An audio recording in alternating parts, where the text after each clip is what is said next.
los últimos 6 meses hemos hablado con muchos científicos, con muchos médicos y sanitarios a propósito del coronavirus y de las consecuencias. Y si algo hemos sacado en claro es que esta crisis sanitaria ha puesto de manifiesto la necesidad de trabajar en equipo, ¿no? De cooperar, de sumar fuerzas. Esta colaboración ha cristalizado en un congreso, es el primer Congreso Nacional de COVID-19, que se está celebrando esta semana y en el que participan 52 sociedades científicas. Y tenemos al coordinador de ese comité científico, de este Congreso Nacional de COVID-19, que es el doctor Julián Olaya. Doctor Olaya, muy buenas tardes. Buenas tardes, Julia. Bueno, con la COVID-19 hemos tenido que actuar como los médicos de hace 100 años, sin ensayos, basándonos en la experiencia. Creo que es una frase que ha dicho usted, ¿verdad?, en el Congreso. Sí. Vale. Sí. ¿Qué significa para un médico tener que trabajar sobre una enfermedad de la que se desconocía todo prácticamente? Bueno, prácticamente no, todo. Bueno, pues imagínese lo que ha supuesto para la sociedad, punto uno, el impacto que ha supuesto en cuanto a ingresos, a morbilidad, a mortalidad, cómo ha paralizado la economía. Y esa sensación de impotencia inicial de los médicos de que no teníamos información veraz con la que poder combatirla. Somos una generación de médicos que ha crecido con los ensayos doble ciego, aleatorizados, que sustentaban todas las decisiones que tomábamos. Y sin embargo, con el COVID hemos estado en el aire desde el primer momento, en el alero. Hemos tenido que tomar decisiones, pues como decía, ¿no?, basadas en la experiencia y no en la evidencia. De hecho, fíjese cómo estamos intentando controlar la infección a base de medidas de salud pública, no a través de vacunas ni a través de tratamientos eficaces, porque no contamos con ellos. A diferencia de hace 100 años, eso sí, ahora la información va a toda velocidad, ¿no?, en todas direcciones. Sí. Se ha compartido todos los descubrimientos y toda la información de la que disponían, ¿no? El tema, me preguntaba a veces, ¿cómo se separa el grano de la paja? Porque cada día por la noche, imagino que los científicos y médicos de todo el mundo recibían grandes dosieres con experimentos, pruebas en un hospital de Singapur, en uno de China, en otro de Gran Bretaña, ¿no? ¿Cómo se separa el grano de la paja? Pues al principio ha sido muy difícil. Marzo, abril fueron terribles, eran días en los que tu trabajo a veces era acabar a las 2, acabar a las 3 y estar estudiando hasta que llegaba la noche. Somos médicos, es cierto que es parte de nuestro trabajo, pero se sentía una responsabilidad adicional. Teníamos que llegar y no sabíamos a dónde. Queríamos curar a nuestros pacientes, queríamos ofrecerles lo mejor y no teníamos una información de calidad. Y esto hacía que fuera muy difícil, como dice usted, separar el grano de la paja. Poco a poco hemos logrado pues generar cierta evidencia. Ya hay ensayos que nos han informado de la validez, por ejemplo, de la dexametasona, de los corticoides, que nos han dicho también que otras medicaciones que utilizábamos son de baja eficacia, como pudiera ser la hidroxicloroquina. Pero todavía nos queda muchísimo. Parece que llevamos con el COVID o con la COVID toda la vida, y si uno echa la vista para atrás, llevamos desde marzo, ¿no? Llevamos febrero-marzo, 6-7 meses.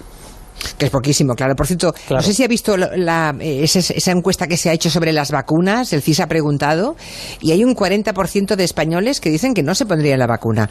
Es verdad que igual en ese 40% no es total, igual es gente que dice que no se lo pondrían los primeros, ¿no?, que esperarían para ver que no haya efectos secundarios, pero aún así, un 40% que de entrada, y con todo lo que estamos viendo, se niega a ponerse la vacuna, es preocupante, ¿no? Bueno, yo creo que habrá que hacer una labor didáctica desde las autoridades y desde los medios. Quiero decir, nadie va a ser el primero en la vacuna. Va a haber detrás miles de individuos, de voluntarios, con los que tendremos una deuda de gratitud, que se han pinchado esa vacuna para que se pueda comparar contra placebo. Entonces, el primer mensaje es, mire usted, no va a ser el primero en pincharse la vacuna, tranquilo.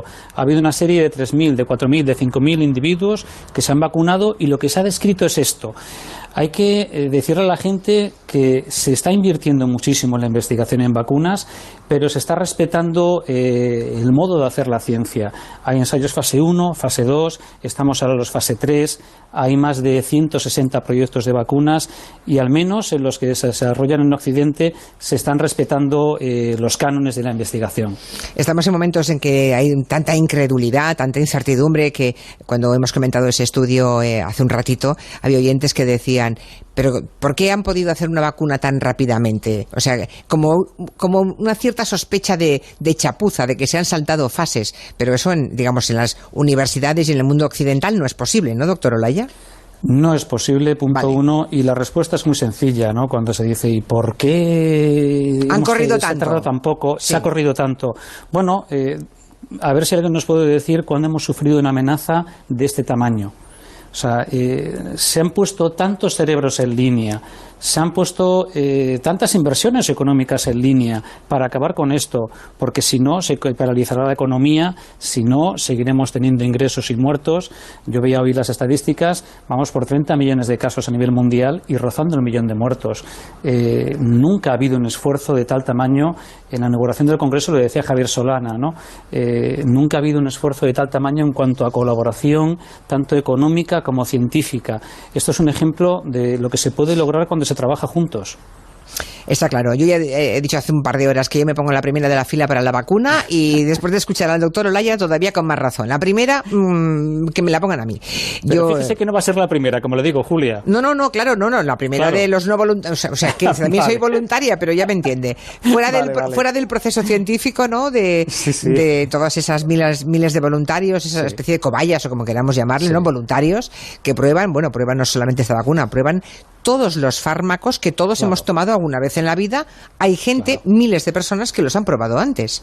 Claro. Es evidente. Claro. Y así pasa en todas las ramas de la ciencia, en todas las ramas de la medicina. Antes del coronavirus, yo he participado en ensayos clínicos de VIH.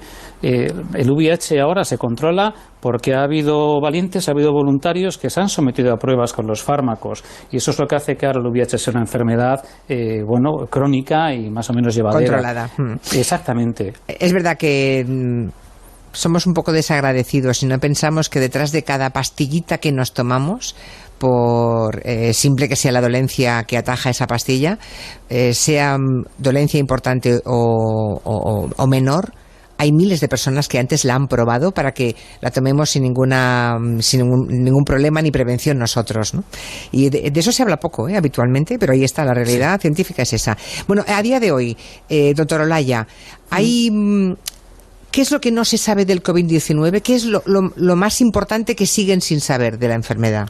Bueno, yo diría que todavía desconocemos cuál es la llave que hace que la mitad de los pacientes, más que los pacientes, la mitad de los individuos que se infectan sean asintomáticos y a igualdad de edad y sexo, esa otra mitad enferme o ese 20% presente síntomas que les hacen acudir al hospital.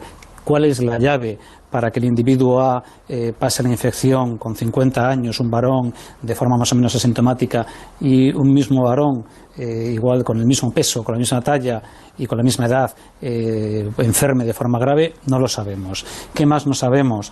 No tenemos un tratamiento antiviral eficaz que de verdad controle la replicación del virus y evite la mala progresión del paciente, y luego, aunque sea volver a lo mismo, pues desconocemos todavía una vacuna que nos permita controlar la infección y volver a tener el mismo tipo de vida que teníamos antes. ¿Y cómo encasillar la enfermedad? Porque me acuerdo que al principio se decía que era una enfermedad respiratoria, pero luego han ido encontrando los científicos, todos ustedes los médicos, que también afecta de otra forma al cuerpo, no solamente en el sistema respiratorio. Bueno, mire, yo soy internista, entonces yo le voy a decir, y además es el convencimiento, que es una enfermedad sistémica. Es una enfermedad que empieza y se manifiesta por el aparato respiratorio, que nos infectamos a través de la vía respiratoria, pero se han descrito manifestaciones digestivas, manifestaciones neurológicas, manifestaciones cutáneas. Hay mesas en el Congreso de cardiología, de nefrología. Es una enfermedad sistémica, Y de esos 400 estudios que están presentando estos días en ese Congreso Nacional, ¿cuál es el que a usted como internista más le ha sorprendido?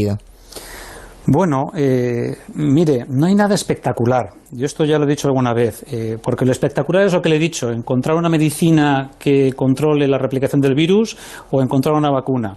¿Y el resto qué es? La ciencia funciona por rebosamiento. Uno va llenando un vaso y no sabe que está echando gotitas, y sin embargo un día hay una mente preclara, hay un conjunto de investigadores que se dan cuenta de que el vaso está a punto de colmarse. Y ese es el que cambia el paradigma y ese es el que recoge el fruto de todas esas investigaciones. ¿Qué nos ha enseñado el Congreso? Pues sobre todo que la ciencia española ha estado en marcha incluso en lo peor de la pandemia, que hemos logrado poner orden en nuestras cohortes, en los conocimientos que se han generado y que hemos intentado generar evidencia para el beneficio de nuestros pacientes. Pero, por ejemplo, se ha dicho, ¿no?, que los ciudadanos que tienen sangre de grupo A parece que tienen más tendencia a tener complicaciones con la COVID-19 más que los que son del grupo B, por ejemplo, ¿no? Sí, o más que los del grupo 0, que se ha dicho... Pero no saben por qué, ¿no? Claro, no sabemos por qué. Y en el fondo, fíjese, Julia, eso que teóricamente es un estudio muy bonito y desde un punto de vista metodológico pues es muy llamativo. De hecho, se publicó en el New England Journal of Medicine, que es como la Biblia para los médicos. Y sin embargo, tú le puedes decir a un paciente, a un individuo que es grupo B o grupo 0, que no siga las normas de distancia social, que no use el gel hidroalcohólico o la mascarilla. No. Claro. Ese es el tema. Hasta que conozcamos algo de verdad que nos diga, tú no te vas a infectar, pero que lo podamos decir con esa seguridad, bien, son aspectos que seguro que nos llevan en un futuro a otro tipo de descubrimientos, a otro tipo de investigaciones, pero que hoy por hoy la aplicación práctica es escasa. Claro. Yo pensaba en eso de los grupos sanguíneos cuando decía usted que ponía la imagen de la gotita que va cayendo en un vaso y de pronto alguien ata cabos y dice, hombre, pero si está este vaso lleno, ¿no? O sea, de pronto alguien ha visto, uy, qué casualidad, pues si todos los que están graves o todos los que no están graves son de tal o de cual grupo sanguíneo, ¿no? Pero claro, si no sabemos... Eso no ha pasado todavía. Ya, pero es que además, si tampoco sabemos por qué, no sirve de nada. Claro. Porque es aleatorio, entonces parece aleatorio, aunque luego supongo que ustedes esperan tener la respuesta científica a todos esos interrogantes. Claro, ese tipo de conocimiento a lo que nos lleva es a decir, bueno, ¿y en qué difieren las proteínas de uno respecto a otro? Claro. Y te permite empezar investigaciones sobre nuevos fármacos. En la investigación de varios hospitales madrileños parece que ha confirmado, ¿no?, que no hubo circulación de COVID-19 antes de la explosión que todos recordamos de principios de marzo, ¿no? O sea, ¿podemos decir que llegó el COVID a España cuándo, doctor Olaya? Pues mira, hoy leía yo que, por ejemplo, en el norte de España se calculaba que habían empezado los casos a finales de febrero. Bueno, yo creo que la explosión fue cuando fue ese fin de semana del 9, 10, 11 de marzo, ¿no? Hasta que llega el confinamiento duro. Y desde luego previamente tuvo que haber una penetración del virus que pasó desapercibida, obviamente, y que luego pues creció de esa forma exponencial. Finales de febrero, en torno a mediados finales de febrero, posiblemente ya había casos y posiblemente muchos no los reconocimos. Bueno, es que cómo iban a reconocer lo que no buscaban, lo que no sabían siquiera que existiera, ¿no? Claro. Una de las cosas que también se han presentado en este congreso es el registro semi-COVID, que son análisis, fíjense, de 10.000 pacientes hospitalizados. Sí. Es una cifra importante, ¿no? Sí. Son 600 internistas de 150 hospitales de toda España, de todas las comunidades autónomas, bueno, pues que han ido recogiendo datos de 17.000 pacientes, ¿no?, de la primera ola de la enfermedad. ¿Tienen un perfil de afectado por el COVID-19? ¿Hay un perfil que se repite tozudamente, doctor Olaya? Bueno, en la primera ola, el registro semi-COVID, más que tozudamente, sí que se describe un perfil de paciente añoso, de paciente mayor, con comorbilidades, hipertenso, diabético. Bueno, ese es el perfil de pacientes, sobre todo varones. Hay que ver si ahora, ya con esta segunda ola, el perfil de ingresos es similar, porque la percepción subjetiva que tenemos es que la edad ha bajado un poquito. Sí, ¿y eso es verdad o no? Sí. Bueno, no tenemos todavía, le digo lo mismo que me saco del registro semi-COVID, que desde luego es un trabajo ingente y ejemplar. Pero habrá que ver, ahora precisamente este registro va a iniciar la captación de datos de la segunda ola. Y la percepción subjetiva, que es lo que yo le puedo decir, es que son pacientes más jóvenes. Habrá que ver, hay que volver a recoger datos y ver si de verdad esto es así. Más jóvenes y por tanto menos graves. Menos graves, pero las UCIs van aguantando una presión de forma progresiva y mantenida. Y las salas de hospitalización van aguantando una presión mantenida. Los médicos tenemos cierta prevención con la llegada del frío, con la llegada del otoño, porque ahora, yo hablo desde Andalucía, desde luego la presión no es de colapso, pero tenemos bastante prevención. Hoy leía lo que los compañeros de los hospitales del sur de Madrid, ¿no?, de Virgen de la Torre, me parece que era, y del Infanta Leonor, que lanzaban una llamada pues, de socorro, ¿no?, porque tenían un 50% de las camas de hospitalización ocupadas por COVID. Entonces, bueno, las situaciones de prevención, desde luego. Es verdad que usted me habla desde Andalucía, porque creo que no dije, he dicho que varias veces que es el coordinador de ese comité científico del Congreso, pero no he dicho que es internista en el Hospital Costa del Sol de Marbella, ¿no? Y desde allí, desde allí nos habla. Hay una investigación que concluye que el más del 50% de los pacientes desarrolla anticuerpos contra el virus en los primeros días de la infección, ¿verdad? Sí. Y la otra mitad, ¿no? Y la otra mitad no. La otra mitad hay quien positiviza posteriormente, después de eso, porque lo que se habla es de cuándo empiezas a detectar como positiva la serología.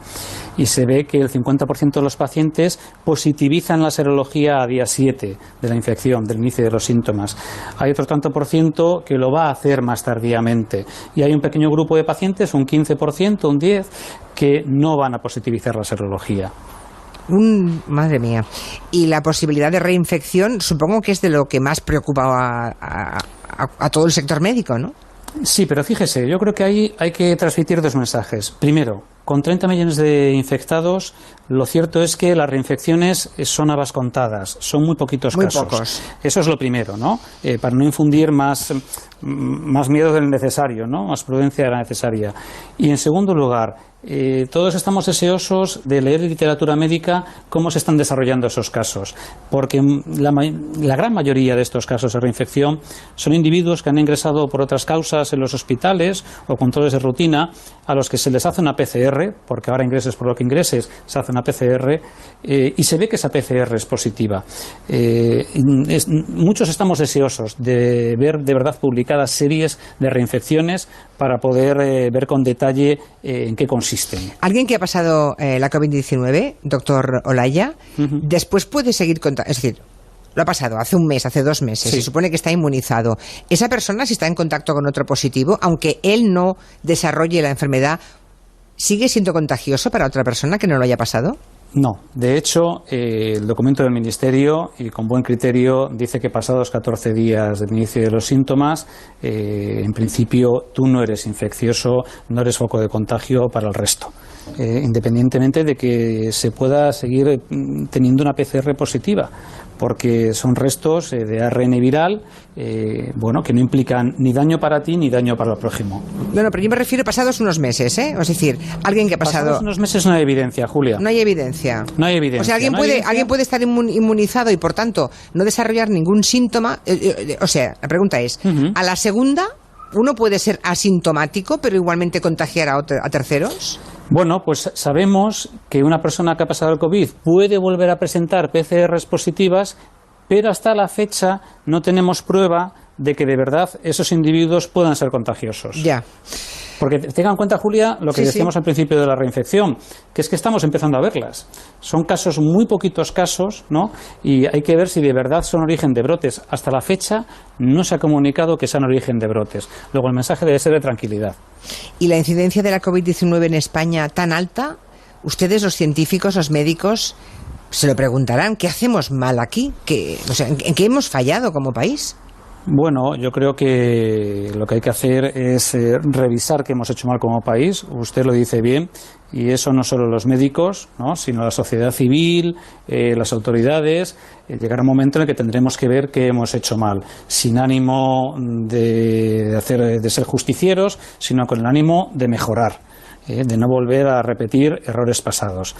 Entonces, bueno, algo estamos haciendo mal, obviamente. Es cierto que nuestro modo de vida es malo para el virus. Somos una cultura latina, que nos encanta estar juntos, que nos cuesta mucho que el ocio no sea comunitario, y esto juega en nuestra contra. Pero luego hay que entrar también a otro tipo de factores, ¿no? Hay que restringir movilidad, por desgracia, porque no tenemos, como decía al principio, ni vacuna ni tratamiento de momento, y es de las pocas armas que tenemos, las medidas de salud pública. Ojalá tuviéramos otras. Pues ya ve, Madrid, ni restringir movilidad ni nada de nada, teniendo unos índices de contagio francamente espectaculares. Yo confío en que las autoridades se dejen asesorar por los que en cada comunidad autónoma más saben del tema y tomen las mejores decisiones, porque parto de la base de que nadie quiere equivocarse. Claro, nadie quiere equivocarse ni nadie quiere perjudicar ni la salud ni la economía, pero la pregunta es, ¿hay alguna otra forma de luchar contra la enfermedad que no sea confinando hoy por hoy, confinando a la población o restringiendo de forma bastante severa la movilidad cuando se llega a un nivel determinado de contagio?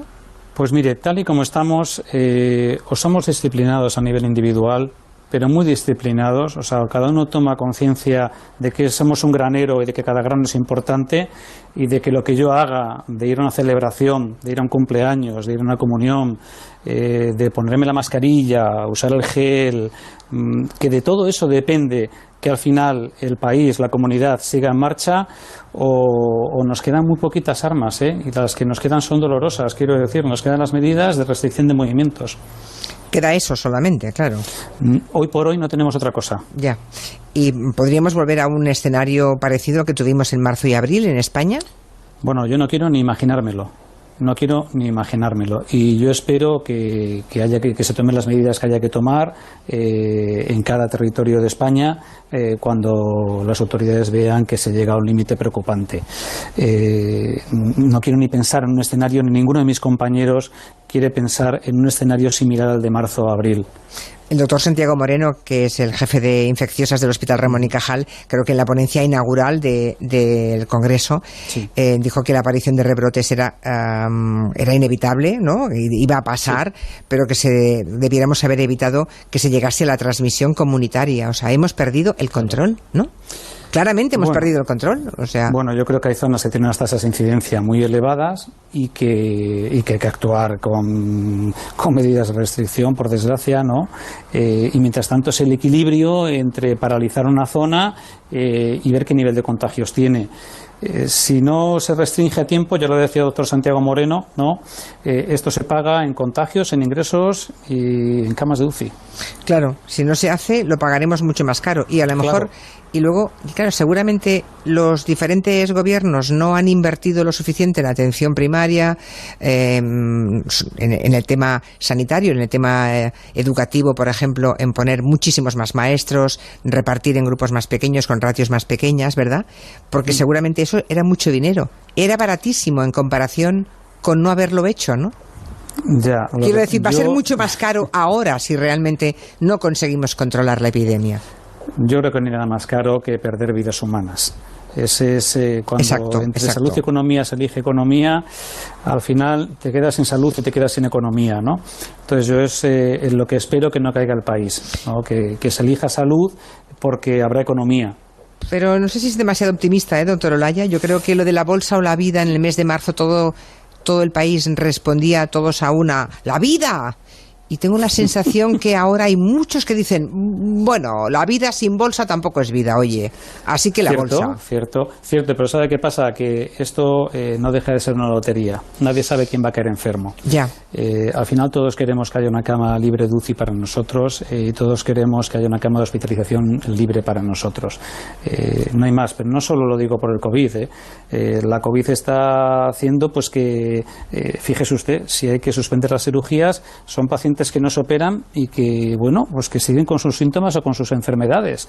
Entonces, bueno, la COVID va a tener también efectos colaterales en la salud de los españoles.